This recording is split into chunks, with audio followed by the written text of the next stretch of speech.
Thank you very much for tuning in to The Situation Room. This is Kenya's biggest conversation. We broadcast in Nairobi on 94.4. We are in Mombasa on 87.9, 102.5 in Kisumu, Nakuru 96.0, 96.7 in Eldoret, Nyeri 90.9, Malindi 97.7, and we live stream the show as well on www.spicefm.co.ke. We're also on our social media handles, SpiceFM.ke, Facebook, YouTube and Twitter. You can join the conversation anytime on those platforms, as well as our Instagram handle, SpiceFM.ke. Now, let's talk about the kind of assistance that we are getting from our friends, our international development partners.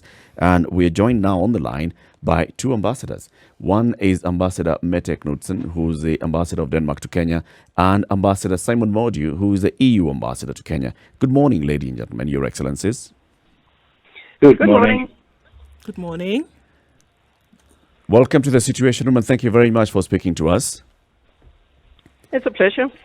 Now, in the Situation Room, everybody is a friend, so we beg your indulgence, Your Excellencies, to speak to you through using just the first name, Mette and Simon. That's very nice. Okay. You're welcome. Thank you. Now, we've been discussing the issue of how we are receiving support from various development partners. There's, of course, a report that you've seen in the papers this morning, came out yesterday in Parliament, on how money that was donated by the World Bank has been used so far in the fight against COVID-19. When you're also looking at the kind of support that we've been receiving from you, we know that the European Union, and Team Europe colleagues from Denmark, Sweden and Finland mobilized 211 million shillings towards water sanitization, provision and awareness raising, thus fighting fighting COVID-19 across hotspots in 25 counties. So the first question here for you, Simon, can water and sanitation provision really be meaningfully provided under such emergency conditions of curfew, social distancing, lockdown, etc.? And when you say raise awareness, what does this mean? Well, thanks a lot. I think what we're seeing here with this joint European intervention, which you rightly described as Team Europe, as we like to call it, because this is together with the European Union, Denmark, Finland, Sweden. What we're trying to do is provide water and sanitation to those areas where Kenyans are already under-resourced and where access to water is difficult. So to be very precise, what we're looking to do is to construct communal hand-washing facilities, supply soap for distribution with the tanks, and much more across, I think it's 25 counties that have been selected, market centres, public spaces and health institutions. And what we estimate will be achieved with this project is that around 120,000 people will benefit over a period of 6 months, and we're doing this hand in hand with the Water Services Trust Fund. So to come to your first question, why are we focusing on water and sanitation?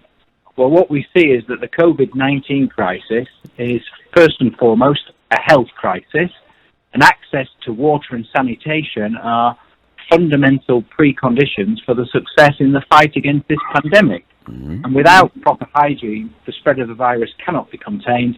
And so this is why we see this action as critical, and benefiting 120,000 people, we hope it can make a real difference. How is this, if I can ask both of you, Mette and Simon, how then is this money that goes into the hands of this trust fund and then they distribute to make sure that these services are provided? At this point, Kenyans are itching to know how exactly this would work practically. Mette, do you want to lead on that, or do you want me to come in? Yeah, please start, Simon. Well, what we're going to do is we're going to provide the funding to the Water Services Trust Fund, which is a government agency. It's a body that we've worked with in the past, because this is a continuation of an existing project where we've reoriented some existing funding and mobilized some additional funding. And how they do it is generally they're working with people like public health workers, volunteers, community leaders on the raising awareness for the sharing of information, and it's small investment projects using a tried and trusted delivery mechanism, which we've seen the success of already in the past. Mette? Yeah, I think it's important also for us that in our support we have tried to use channels of engagement that we are already working with, so that we would be assured that there would not be any unnecessarily delays in setting up new mechanisms and new bank accounts and hiring new people. So for us it's important to continue to work with the Water Sector Trust Fund that we have worked with for a number of years. So, Mette, is the government of Denmark has already donated over 800 million shillings towards Kenya for the fight against COVID-19. Is this fund being channeled through Team Europe, or is it coming straight separately from Denmark? These are funds that are coming directly from Denmark, and for the first batch of money that we made available, we chose to do it in cooperation with the World Bank. So there the funds actually go through the World Bank and then into the supporting the health system in Kenya. But the rest of the money that we are providing this time around goes directly through the existing partners we have, and that is the Water Sector Trust Fund for the water and sanitation side, and it's the Treasury, and it's all the counties in Kenya when it comes to the health services. Okay, if we're looking at the amounts of money that have been given, I mean, we're looking at quite significant amounts of money here. Obviously, it was not a by-the-way thought, and this is for both of you, Simon and Mette. It's not a by-the-way thought. What would success look like in these projects at the end of the day, to say that the money that we put forward actually gave us the results that we're looking for? What would that picture look like? Yes, from my point... Oh, sorry, Simon? Go on, Mette, please. Well, for us, success is that we try to help Kenya handle this pandemic so that it develops in a controlled manner. I think it's very important that the spread of the virus is slowed down, which can be helped by improving sanitation and hygiene. It's very important that it develops in a way where the health system does not collapse, so that the health system can handle both the fallout of the pandemic, but also all the other critical health challenges that we see in Kenya: malaria, HIV, maternal and child health, and so on. So ultimately, our objective is that Kenya will be able to handle this crisis and come out on the other side stronger, more cohesive. But this is also something that we support not only with these funds, but of course also with our existing cooperation, where we work both in health, in governance, and to support green growth in Kenya. Mm-hmm. Your Excellency, Denmark has been one of the oldest European partners Kenya has had. Successfully, little ups and downs at some point or the other, but one of the areas in which you have supported the Kenyan people and the Kenyan government is in agriculture. Do you not think that supporting in agriculture during this time of COVID-19 would also be useful? Because I've heard of COVID, yes, but I have heard of water, but I haven't heard of agriculture. Or is there a program that is ongoing that we don't know about?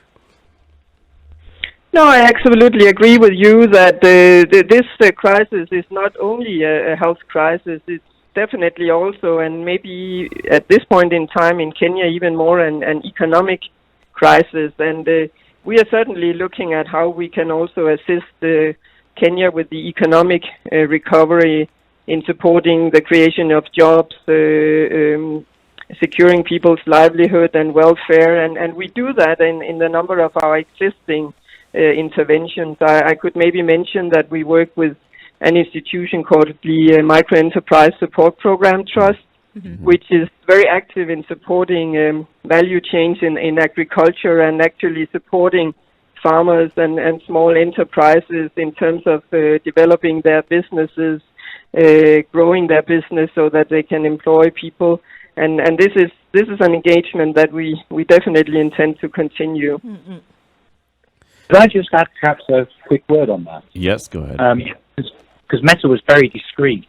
But actually, tomorrow, at around this time, Mette and I will be publicly announcing another joint EU-Denmark initiative, where together with the Centre for Climate Change and Innovation at Strathmore University, we'll be launching the very first call for proposals under the Agribiz program, which precisely will be looking to provide support for agri-entrepreneurs to rise up the value chain, maintain their production, and offer some hope for the agricultural sector in this difficult time.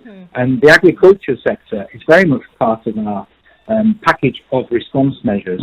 One of the things we're doing as well is we're providing some funding for farmers to have access to seed and saplings in advance of the planting season, so that come the autumn or come October, November, there will be a good harvest, because there was a question of difficulty in cash for buying some of the inputs needed for the next harvest season. And that's part of the overall response as well.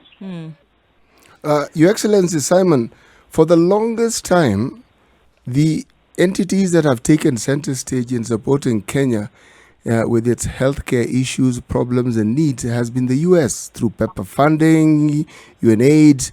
I am aware that the European Union is also very instrumental in supporting. But why are you not more visible? Well, perhaps sometimes the European Union, the way we work, is not always easily understood. We are the biggest donor globally in the world. And if I look at the efforts of the European Union as a whole for the support of Kenya, if we take the period between 2018 and 2022, we're providing something around 500 billion Kenyan shillings. Sometimes perhaps we don't sell ourselves as well as we should, but I do think we are a key partner for Kenya, both on the development front, but even more so on the trade front, where if you look at, for example, foreign investment, we have over 1,000 European companies operating in Kenya, a couple of hundred from the Netherlands, more than 100 from Sweden, 170 from Germany, just to name a few. And these companies have created job opportunities for hundreds of thousands of Kenyans and are vital for the Kenyan economy. And we see this as a hugely important partnership. My next question is two words into both of you. Why Kenya? Or can we see that there will be cross-continental partnerships with other countries like this? Yeah, I think both for Denmark, but definitely also for the European Union as a whole, cooperation with Africa is a key priority, and I'm sure Simon can tell more about the priorities of the new European Commission. But for Denmark, what we have done, what our ministers have done, is to make a major envelope available to counter the COVID-19 effects in the developing world, and with a strong focus on Africa. So the funds that we provide to Kenya comes out of a pot of 20 million euros that goes to countries in the Sahel and in the Horn of Africa. So, for example, we also cover Somalia from here, and we have also provided additional funding there. But in addition to that, we provide 55 million euros to the UN system for their global humanitarian appeals, and this is, of course, also money that to some extent will benefit Kenya, because it supports the activities of the World Food Program, of UNICEF, of UNHCR, organizations that are also very active in Kenya. We also give 20 million euros through our Danish civil society organizations that are cooperating with several organizations here in Kenya. I met with them just the other week, and it's organizations like the Danish EBIS, which works with Oxfam here in Kenya. It's the Danish Refugee Council that have a lot of its operations in East Africa out of Kenya. It's the Danish Red Cross, also a strong partner of Kenya, Red Cross, and so on. So I think that through all these other mechanisms, a lot of money will go also to Kenya, but of course also to the rest of Africa. Mette, coming back to... sorry, go ahead, Simon. I was just saying, if you look at the response of the European Union as a whole, we rolled out a package which is, I think, unprecedented in its size. We're talking about a 15 billion euro global package mobilized at the beginning of April to help our partners in developing countries facing a virus that affects all of us. Now, why so much prominence for Kenya? I think it reflects the importance of the relationship of the European Union with Kenya, and this goes far beyond just a pure economic or trading relationship. Obviously, we're Kenya's biggest trading partner. We're the largest export market for Kenya, but there is so much more in common. We're working hand in hand at the moment, particularly to strengthen multilateralism, which is under attack from some quarters.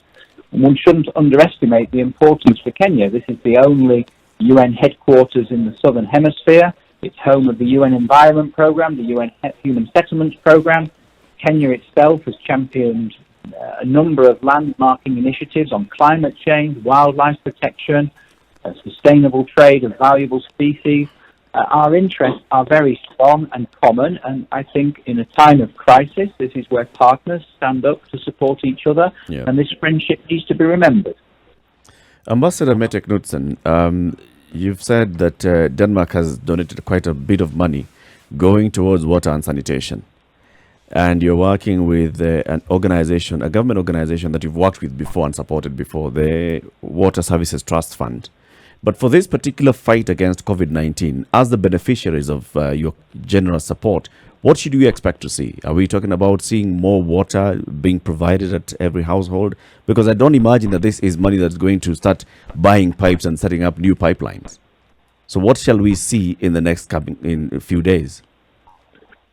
I would say that our usual engagement with the Water Sector Trust Fund is focused on the more disadvantaged parts of Kenya, the Asal area. So a lot of interventions in Mandera, in Garissa, in Tana River, in those counties in Kenya that are really suffering from lack of access to clean drinking water. And there we work with the Water Sector Trust Fund, who again work with the counties and with their water companies. We work with water users associations, with a lot of organizations all over Kenya. This is a long-term relationship and something that we have been doing for years.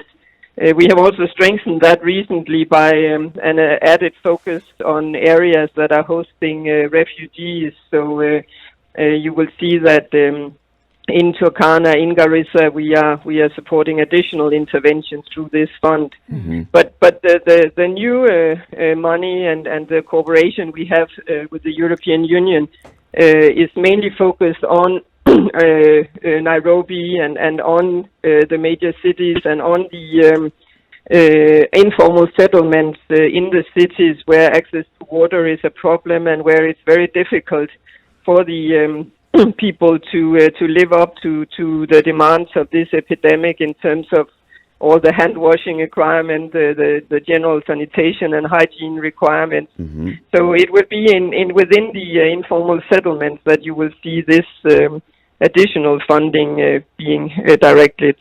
So what's a picture of success for you? What exactly do you hope to see, or what should the people in these informal settlements see? Is it water bowsers bringing water, or is it hand washing facilities being put up, erected around these areas? What exactly, practically, is the money going to be used for? No, that's exactly the type of activities that can be funded, and of course that is very much up to the Kenyan authorities to define the specific needs in cooperation with the health authorities.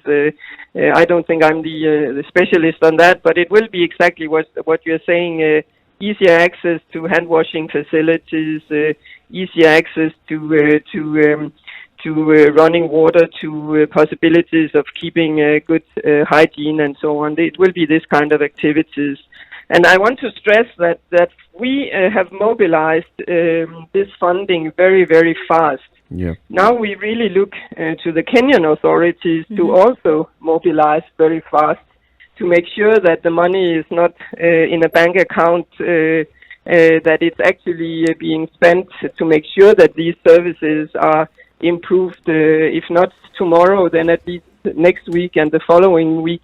So I really hope that both the government of Kenya and also all the people of Kenya will follow up on the money that we provide and help us ensure that it's used efficiently and to provide the services that our taxpayers would like to see the Kenyan citizens access. Are you nervous about that at all? Well, yes. Mm-hmm. I am. What makes you nervous, Mette? Of course, we know that it's not always that things move as fast as we would like to see. And these are not normal days we are in. These are days where we all have to run the extra mile, do something extra to make sure that things happen fast, because this epidemic will not wait for us to go through a whole lot of bureaucratic circles. Mm-hmm. So I think it's very important that it at all layers in also the Kenyan system, as we have done in our own system, that people take this in hand and really make sure that decisions are made today and not tomorrow. Right, and for both of you, Simon and Mette, looking forward, do you think this serves as a litmus test, because COVID is going to end at some point, or at least we're going to get to the place whereby countries around the world are going to be able to live with the reality that is COVID, but the terrible situations that we see now will come to an end? Would this be a litmus test then to see how much further in terms of partnership you would be able to go with Kenya, with other countries in the future? I think it's a moment for reflection. As you say, this is a time where solidarity comes to the forefront, where partners need to work together. I think the European Union is showing its commitment to Kenya and its commitment to the broader region. I think what we need to try and do as well is make sure that in this difficult situation, we're planting some seeds that can also support growth in the future and sustainable development. I mean, take, for example, some of the challenges we face at the moment with the East African community, where, of course, closing borders for the movement of people whilst maintaining a smooth movement of goods and keeping trade flows going is the right thing to do from a health perspective. This is a challenge we've had in the European Union. But I think at the same time, we need to see much more strengthened relationship between the East African Union countries themselves, so that we can see post the COVID crisis much more regional growth, much more development. The possibilities are there. And I think we also have to look at this situation, to look at the overall fiscal situation in Kenya and make sure that choices that are being made for national priorities for investment are the right ones that bring the biggest benefit for Kenyan population. And the European Union will stand by Kenya. It's a hugely important relationship. There's the issue of accountability. I would certainly echo that, and I think for us, I think one of the slogans that we put forward these days is that we should not only grow back better, we should also grow back greener, and that very much adds to the relationship that we have developed with Kenya over the years, which has been focused to a large extent on the promotion of green growth and sustainable development, and we are at the moment preparing the next phase of our support for Kenya that will start in January next year, and this new program, new 5-year program, will definitely have a strong focus on trying to support Kenya's growth in a way that protects the environment, that mitigates effects of climate change, and in general support a green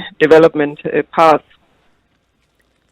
There's the issue of accountability, Your Excellencies, and this is looking at the fact that COVID is an emergency and COVID is not a long term. Even the kind of support that you're giving us for short term, medium term and long term.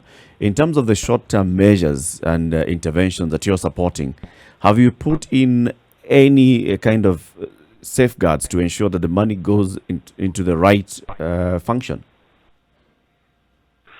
That's very much at our forefront of our minds. I mean, as Mette said earlier, one of the things we're doing is we're working with tried and trusted partners with whom we've got a successful track record of cooperation. So the Water Trust Fund, in terms of keeping goods moving across the borders. We're working with Trademark East Africa, who have a long record in dealing with trade-related issues in the region and are well recognised by all the partners. We're looking to work with the Climate Change Innovation Centre at Strathmore University as part of our Agribiz program. We're looking to work with the Kenyan Red Cross, with Oxfam, a highly innovative mechanism that will channel money directly to the M-Pesa account of some of the most vulnerable people. So we're looking to work with partners that have a track record and where that ability to work together is there, and we will also be quite clear in what we expect as the outcomes of this intervention. And so we'll be able to monitor the impact of that. And this is important for us because this is a substantial and comprehensive package that we're rolling out quickly, and it's important that we see the concrete results of that and benefits. Simon, there's an op-ed that you wrote, and it was published on the Standard on Tuesday this week. And in that op-ed, you spoke about 1.1 billion of shillings from the EU support that's going towards supporting women and vulnerable households, shielding them from the financial impact of measures to contain COVID-19. Can you elaborate on this? Yes, this is what I was just hinting at. What we're looking to do, and as we're working with the Ministry of Labour and also the National Drought Management Authority, and we're going to run a cash transfer programme that will complement the National Safety Net programme. So in simple terms, what we're going to do is we're going to look to provide a safety net via an M-Pesa cash transfer for over 150,000 people situated primarily in the informal settlements in Nairobi, so Kibera and elsewhere. How are we going to do it? What we're going to try and do is reach those households that have been affected by the COVID-19 lockdown and curfew and who are struggling to find alternative ways of finances during this period. And we're going to look to put in the cash transfers in a coordinated manner so it can get funds directly to them. When you speak of coordinated, have you considered probably working with the Emergency Response Fund that has been established and is already piloting that M-Pesa cash transfer method? Yeah, it's been done hand in hand with the Ministry of Labour, so there's no household that will receive, if you like, support from two different sources. I see. There's a coordinated National Safety Net programme, and we said we'll stand up and take over this for these areas, and the Emergency Fund will do it in a complementary manner, so we're not seeing a duplication. One of the things that I believe has stood out in the partnership that the EU and Denmark has had in this country is that they've always been a reliable partner in times of crisis. Now let's look at this country post-COVID. Is there anything that the EU and Denmark have in place that alongside assisting this country, a system of check and balance where they hold the people that give the money in this country accountable for the money that they have been given and the purposes for which they intended? Well, if I should respond from the Danish side, it's always extremely important for us that the money that we provide as development assistance is spent efficiently. What I always repeat is that these are money from the Danish taxpayers. The Danish taxpayers is not a bunch of millionaires. The main providers of taxes in Denmark are completely ordinary people. It's teachers, it's nurses, it's factory workers. It's part of their salary that's paid as tax and that goes into development assistance. So also as an ambassador here in Kenya, I'm responsible for spending these people's money, hard-earned money, in a way that really makes a difference. So this is very close to my heart to make sure that what we provide of funding is used efficiently. We have completely zero tolerance for corruption. We have completely zero tolerance for inefficient waste of money. So we try to monitor quite closely how our money is spent, and we react quite forcefully to any indication of misuse of money or that procedures are not being followed and so on. So, for example, in the health sector, as I said, the money we provide here for the health sector goes straight out to the counties, and from them, from the counties, the money is channeled to all the primary healthcare facilities in Kenya. It's, of course, not a lot of money that each facility receives, but very often it's what makes the difference for them in terms of being able to open, to have electricity, to employ that extra cleaner, whatever they need. So even if it's small money for each facility, we do take spot checks of 5 to 10% of all these facilities to document that the money is actually spent as it should be, and that is of course in addition to the usual audit that looks at the flow of the funds and whether proper accounting has been done. So as I said, this is really key to us, that money should be spent well.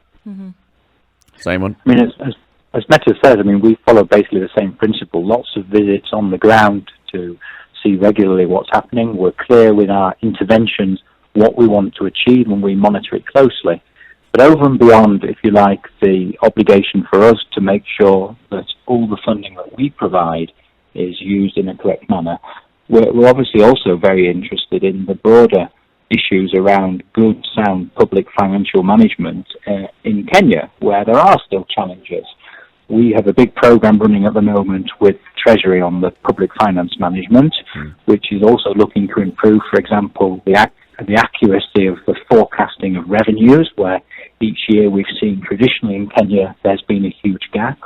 And we're also working very hard together with the Ethics Commission, Anti-Corruption Commission, and the DPP and the DCI, and where I think, like many Kenyans, the time is probably right to see some of these high-level profile corruption cases brought to a conclusion. There's over 100 cases that in some cases have been running for more than 10 years, but not with one single high-level conviction yet. I think the time has come for people to see people who have committed such crimes serving time in prison, and the assets that they have acquired irregularly confiscated and returned to the Kenyan people. As we say goodbye to you this morning, you are aware, of course, of the kind of outcry that has come out of the public after figures were published yesterday on how money has so far been used in the fight against COVID-19. Looking at it from where you sit, you see these kind of figures and accounting every time on people coming back and saying, this is what we've spent, and we can justify by indication of how we spent it. Kenyans are asking, when you're looking at this and wondering, so why are we spending money on, teas and snacks? Why are we spending money on accommodating people for such hefty amounts of money? Why are we spending money hiring ambulances? What would you say to that? Simon, start with you. Well, I think that mainly this is a discussion for the Kenyan people, the Kenyan taxpayers, and for your politicians to discuss the overall priority of how money is spent in Kenya. But of course, we have an interest since we are also supporting Kenya in many ways, and of course it's very good if the public and the press is very alert and monitoring closely how money is spent.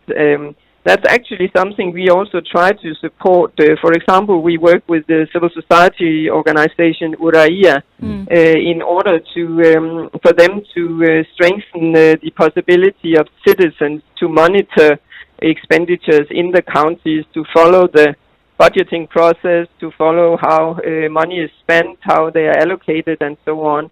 It's really important, of course, to keep those who are duty bearers, who have the money to monitor them closely to see if they fulfill their duties, and this is a task for Kenyan citizens, for the press, as well as it is for those of us who also provide some money.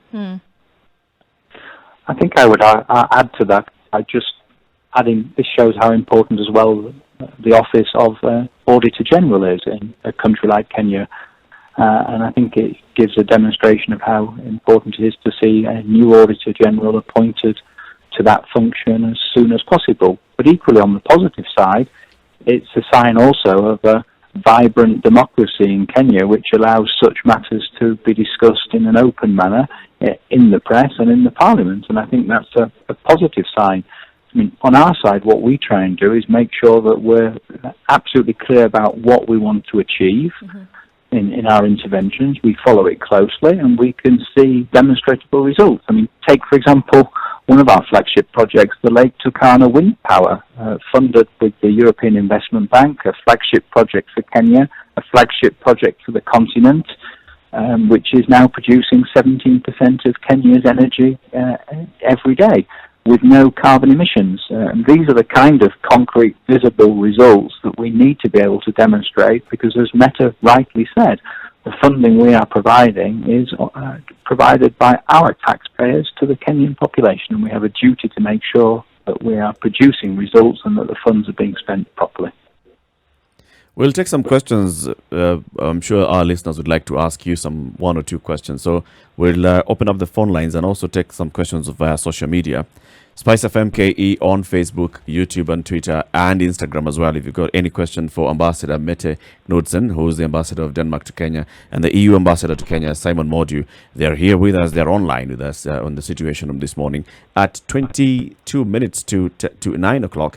Let's first of all take a quick look at traffic, and then the conversation continues. Stay on the line, Your Excellencies. Joining us is Ambassador Simon Mordue, the EU ambassador to Kenya, and Ambassador Mette Knudsen. She is the Danish ambassador to Kenya. We're going to take in some questions that are coming in on social media as well. You can call 0719-012-600 and do some questions. All right, this is for both of you, Simon and Mette, and it's is there some sort of quid pro quo of this generosity and others that we may have seen before and in the future? What do you expect from Kenya? What's in it for you?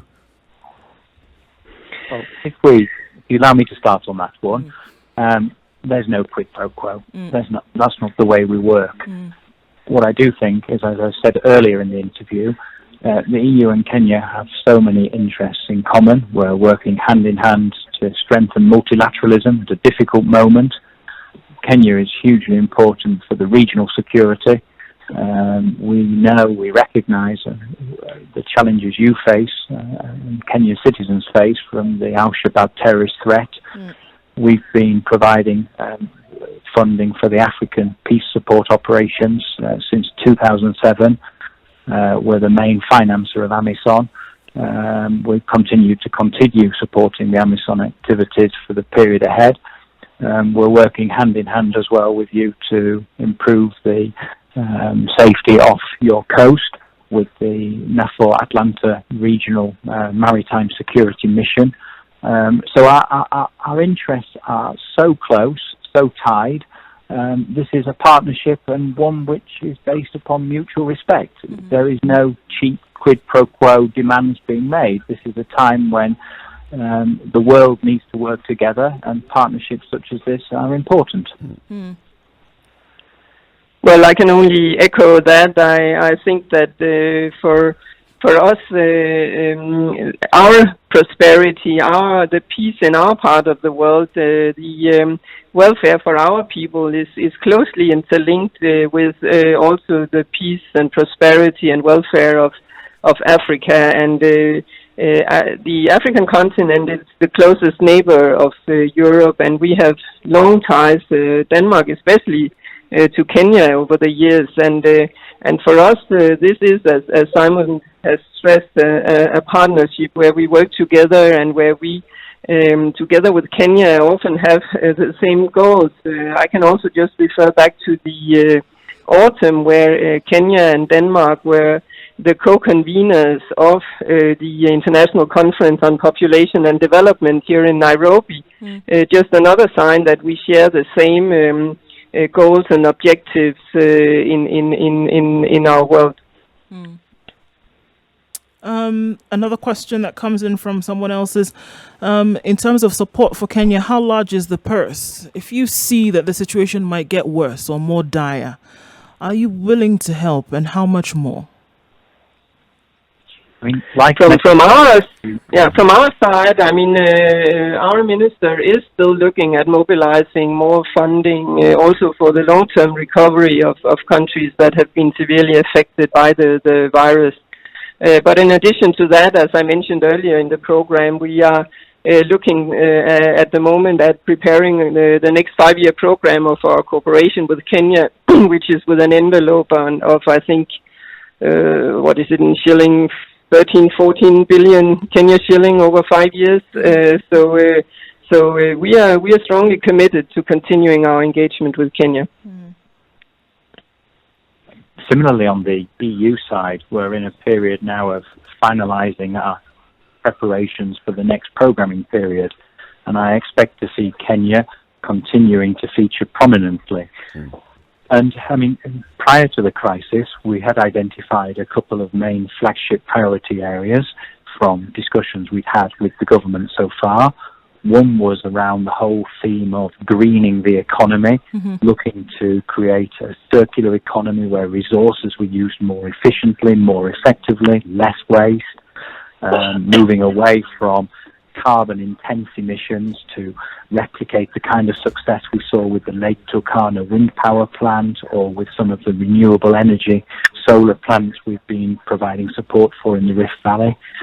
But equally, we were working very hard with Cabinet Secretary Joe Mucheru and his team around the whole digital agenda, the way in which we could unleash some of the new technologies to perhaps skip a generation of development here in Kenya and build on some of the successes we've seen with technologies like M-Pesa, and bringing that into play for some of the societal challenges we face, like sustainable low-cost housing, and the use of technology to improve production lines. And I think that work is still going on, and our challenge now is to look to make sure that as we exit from what is an economic crisis, we're doing so in a sustainable manner and in a way that is green and that allows us to produce sustainable growth, sustainable development over years to come. Brian Otieno is asking this on Twitter. He's basically looking at the situation post-COVID and is wondering, when the situation normalizes, what do you think? Do you think that Denmark and the EU will allow Kenyans to travel to Denmark? And are there any new requirements that will be set?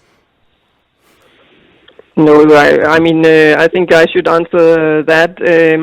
Denmark, of course, is still in the midst of handling the epidemic itself, and one of the measures that has been taken, as has also been taken here in Kenya, is to limit the movements in and out of the country. But of course, this is not something that we will keep up longer than absolutely necessary. We are an open country, an open economy. We also need to restart our businesses, restart tourism and all the general exchanges. So of course we will open up again, and that includes of course also for Kenyans.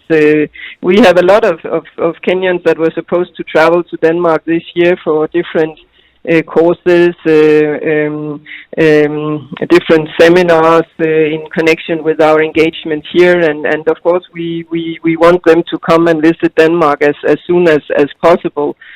So I think this will go hand in hand with the general opening of the Danish society, and we are at the moment waiting for the announcement of our government around the 10th of May for the next phase of our reopening process. So by then I think things will be slightly more clear. One of the activities that we'd actually been investing in before the COVID crisis hit us all globally was how could we encourage many more young Kenyan students to avail themselves of the possibility to go and study at an EU university, because one of the things that had struck me when I arrived here as ambassador last year was that there was a relatively low number of Kenyan students profiting from the opportunities under one of our programs, which is called Erasmus, which in very simple terms provided for young students the full coverage of their tuition fees, the full coverage of their travel costs, and the full coverage of their living costs. But in the last few years, the number of successful applicants each year from Kenya had been relatively low. We're talking about only 10 to 15 applicants succeeded. So we've been doing some work at the University of Nairobi, at Strathmore University, at the universities in Iten and Eldoret, and elsewhere to try and encourage young Kenyans to apply for this wonderful opportunity, because often it was also accompanied with the possibility to stay and work in Europe after their successful graduation. And this is something that we remain very committed to. So if you've any listeners out there who are about to graduate, this is normally for master's degrees, have a look at some of the information on our website, because we're keen to encourage young Kenyans to come and study in Europe and avail themselves of this possibility. So this is not a moment to be talking about Fortress Europe. On the contrary, this post-crisis is a moment for us to be building and strengthening this relationship, strengthening this partnership, and building on the seeds that we've planted together during this difficult period. It's an interesting program that you mentioned there, Ambassador Simon. You're calling it the Erasmus Program. Yep, that's correct. And I'm happy to share some more information with you on that. Yeah, that would be interesting to know about, so people can know about this. What kind of programs, what kind of courses qualify for this program, and what are the basic requirements? At the moment, it's primarily for master's studies, so you have to have got your graduate degree already. But it's basically open to virtually every course you can imagine at almost all universities within the European Union. And you'll find some easily digestible information on our website. And for me, this is one of the most exciting possibilities that there is. And I really would encourage people to have a look. Because, as I say, it covers your tuition fees, it covers your air costs, and it covers your living costs. It's a fantastic opportunity. All right, so Martha asks that it would be interesting to hear what the EU and Denmark's faith is in the government of Kenya to make sure that development initiatives are actually carried out until the expected end. And this is faith in the government specifically. What I didn't understand the question. What our say is, or faith, what your faith is in the government to actually carry out some of these initiatives until the expected end. Well, I think the fact that we're going ahead and committing funds is a clear demonstration of our conviction that these projects will come to a successful end. We're not normally in the habit of spending money on projects where we're not sure that we can achieve what we want to do. So I am absolutely certain that at the end of these projects, if we look at the water project, we'll have had 120,000 people benefiting from this. We'll have seen and can physically see the communal hand-washing facilities that have been built. We'll be able to see the fact that soap has been distributed, that we've had an impact. Equally, I'm quite confident that at the end of this program, we will see that over 150,000 people have benefited from the cash transfers and have been able to get through a very difficult period. I'm confident that I will see the concrete results from the work we're trying to do to facilitate the movement of trade.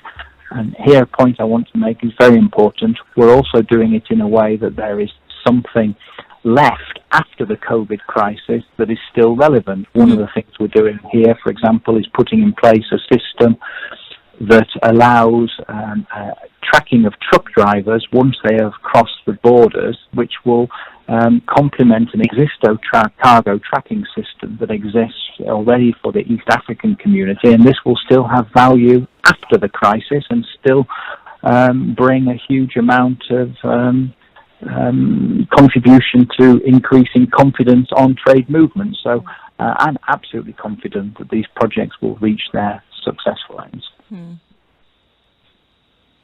So we want to thank you very much for speaking to us this morning, Ambassador Mette Knudsen and Simon Mordue.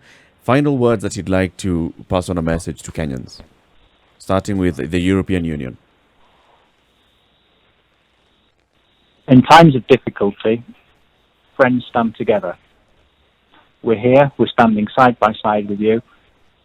Your strength, your successful exit from this crisis is hugely important to us, and we stand in solidarity.